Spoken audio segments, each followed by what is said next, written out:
But when we talk about those other items, what we want to know is there are healthy substitutions for those foods that you want to implement and look at if your goal is fat loss. In the totality of overall health, actually what he's saying is still very viable and relevant.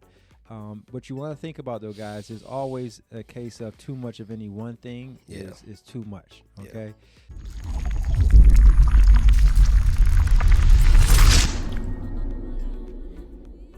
Wellness in Depth. I'm Mark Komar. I am Akil Sherman. And we are here to talk to you about Nutrition Made Easy. Nutrition Made Easy. So I think a lot of times people overcomplicate nutrition, and I think you have some very good pointers to give to the world about how they can really break this down in a way where it's simplified. Keep it simple, stupid, right? Simple, stupid. Let me say this, because I'm an endomorph, and so what that means is I can gain weight very easily. If I look at starch, I can gain 10 pounds. And so there's a lot of people out there who are in the same boat. And so when you have that body type, carbohydrates are something that are largely misunderstood. Number one, carbs encompass grains, but they also encompass fruits and vegetables. So everything that's not a protein or a fat is a carbohydrate. Right. When we hear people, one thing that makes me cringe is when I hear people just say, eliminate carbs or cut carbs. Okay, that needs context. You need information behind that. Atkins. Oh, he passed away, guys. Right. Rest in peace, Dr. We all Atkins. die. Yeah, but I mean, from eating bacon. Okay, let me stop. Right. Anyway, so here's the things. Rice, corn, bread, pasta, potatoes, wheat, and processed sugars. Those are the carbohydrates that you want to keep an eye on because those carbohydrates in particular cause weight gain. Okay? Rice, corn, bread, pasta, wheat, potatoes, and processed sugar. So obviously we know processed sugar is bad. Like, okay, that doesn't take much thought process. Right. But when we talk about those other items, what we want to know is there are healthy substitutions for those foods that you want to implement and look at if your goal is fat loss. And what I mean is like rice, for instance. Rice here processed in the States, the way it responds in the body causes spikes in insulin, and the spike in insulin tells the body to create new fat cells. And I just want to say, guys, this is a conversation about fat, not diabetes. So I'm not talking about glucose. Right. Insulin and glucose have a relationship, but they're not the same thing. Two different things. So when you eat rice, corn, bread, pasta, potatoes, wheat, processed sugar, that causes an insulin spike, which then tells the body to create new fat cells. Okay, I just want to reiterate that. So we want to look at substitutions. So rice, for instance, we like to get rice that comes from the East, such as like Taiwan or Thailand, because it doesn't have that same response in the body. Potatoes, for example, we like to have sweet potatoes instead of white potatoes, or Yukon Gold potatoes. Or if you like pasta, perhaps you look at vegetable-based pasta. They have a lot of those on the market now. So I'm trying to give you substitutions. Like bread is probably one of the biggest offenders. It is. So if you've ever heard of Ezekiel bread or Dave's Killer bread, these are breads that are made from sprouted grain.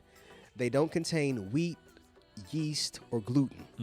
And those three items, again, cause an increase, a spike in insulin, which tells the body to create new fat cells. So what I'm trying to impart to our listeners out there is that substitutions can be made for some of those favorite foods, and when you make those substitutions, now you're setting yourself up for fat loss. Now, if you can get your arms wrapped around those, after that, a wide variety of vegetables, wide variety of fruit, lean sources of protein, drink your water, you off to the races. Right. So nutrition made easy. Now and he's keeping it very simple for you guys, and keep it in context of, he's also talking about fat loss. Yes, I am. Now, in the totality of overall health, actually what he's saying is still very viable and relevant. What you want to think about, though, guys, is always a case of too much of any one thing is too much. Okay, so if you're overdoing, the greens or the vegetables, and you're not getting enough quality protein, which you can get from legumes, you can get from beans and those type of sources, but you also want to think about making sure, if your goal is to see real adaptation and symmetry and definition, striation within the muscle development, you want to think about some of your animal leaner protein as well. Within, again, proper quantity size for yourself. At the same token, you got to think about what is your goal and what is your longevity of your sustainability of what you're trying to achieve. So we're trying to say, take everything that he said. Yes, definitely do it. If your goal is fat loss, tremendously so. If your goal is, muscle building, if you will, or lean muscle mass building, you have to think about quality protein sources in overabundance at times within your nutritional lifestyle. At times, so in your workout paradigm, you have to know how to. If you're going through a hypertrophy phase, you're going to have to incorporate some kind of lean muscle mass, lean protein into your nutritional lifestyle during those phases for those month, 2 months, or whatever you're doing for hypertrophy. Now, if you're going for strength, or you're just going for cardiovascular, you can actually digress off the protein sources, especially the lean muscle mass protein, or the lean protein from animal sources. You can go more into your legumes and more into your beans and things like that. But again, you have to understand where you are with your own goals. And that is important, but it still should be made easy. Yeah. It still shouldn't be overly complicated. The issue is because you don't know what you're trying to obtain. I love how he started off. He talked about fat loss. Carbohydrates are necessary within a certain paradigm and certain niche of carbohydrates. Did you also want to talk to him about time of day necessarily? Yeah, that's a great point. That's a great point. Listen. So a lot of times, number one, you want to eat for what the activity is going to elicit. So you don't want to have a big meal and then go to sleep on that. Even if it's here's the irony, because this is something I learned later, is that even if it's vegetables, you still want to give your body a window of like 3 hours so your body can digest it, so the body can rest while you sleep. Because here's the thing, like if you ate something at 9 o'clock and you go to bed at 11. Now, normally you're sitting up, the digestive juices are sitting at the bottom of your stomach. They can break things down. But if you eat and then lay down, now you're perpendicular, to the ground, and those juices are not sitting in a way for them to break down in your stomach. And so when you're trying to rest, your body's actually working, and that makes it difficult for you to rest, which is why you might have agitation during sleep and why you don't sleep well. So, if I could just add a caveat. Go for it. The only caveat I would give to that is if you did do work, because if you have those late people do a late workout. Yeah.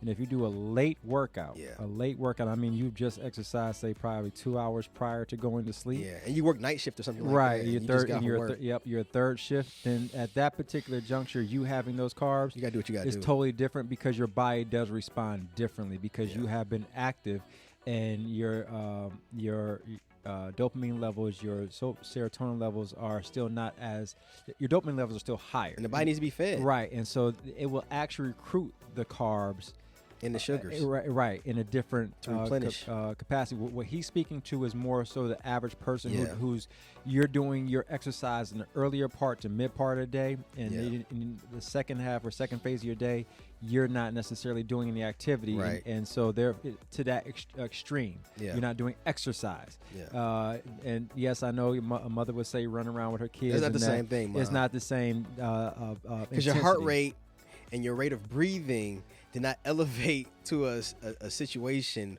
where the body was forced to use fat as fuel. So that's not the same kind of exertion. Your body's not perceiving that same rate of exertion. Right. So that's why we say again, third shift workers, or if you are exercising within a 2 or 3 hour window prior to going to sleep, then that's the only caveat to why you can still have the carbs or eat a healthy, hearty meal in relation, because your body will actually break that down in kind. And most likely, too, you're still not going to bed at that particular point until another 4 or 5 hours, right? You'll be a little wired from the workout. Yep.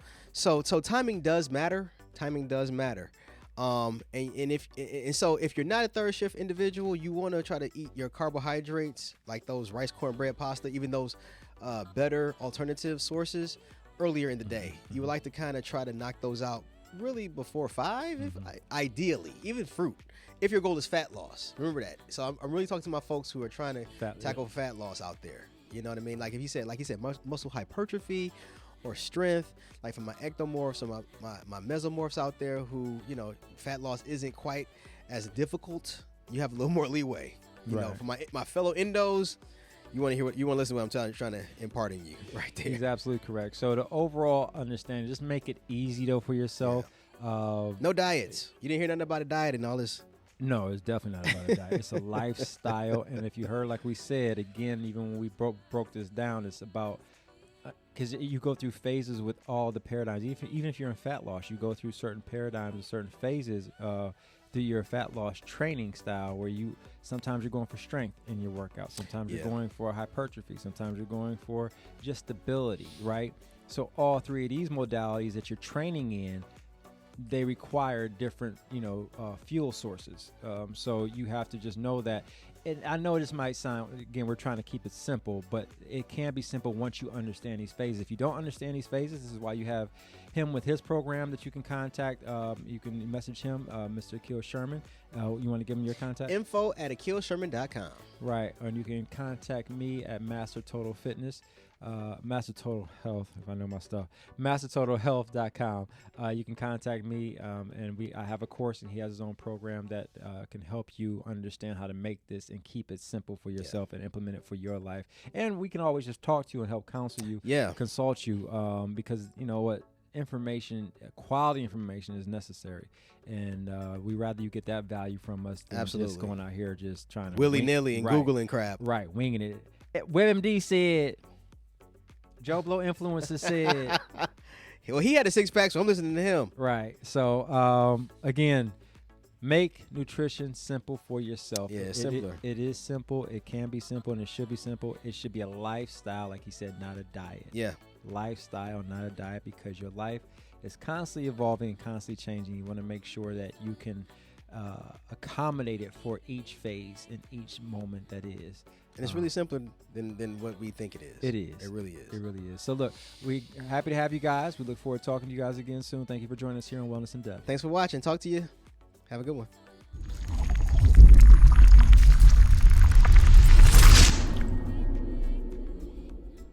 Hey guys, thank you so much for joining us here on Wellness in Depth. My name is Mark Komar, and Mr. Akil Sherman, thanks you for joining us as well.